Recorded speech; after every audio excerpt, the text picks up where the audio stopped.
Hello family, তো পঞ্চমীর look হচ্ছে এটা আমার। তো আমার মেয়ে দেখো না, এখনও ঘুমাচ্ছে, ওর নাকি প্রোগ্রাম আছে, ওকে রেডি করব। তো রেডি সেডি হয়ে আবার আমি আসছি। তো আমার এই লুকটা কেমন লাগছে পঞ্চমীর জন্য তোমরা কমেন্ট করে জানিও, সুন্দর করে একটা কমেন্ট করে জানিয়ে দিও। তো আর একটা জিনিস দেখাই, দেখো আমার বারান্দাটা আমি ডেকোরেশন করেছি কেমন। বারান্দাটা দেখো এইভাবে ডেকোরেশন করেছি টুনি দিয়ে আর ডিজে লাইট দিয়ে।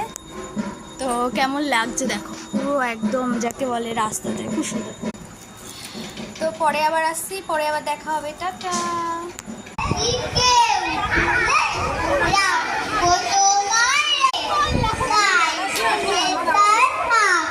না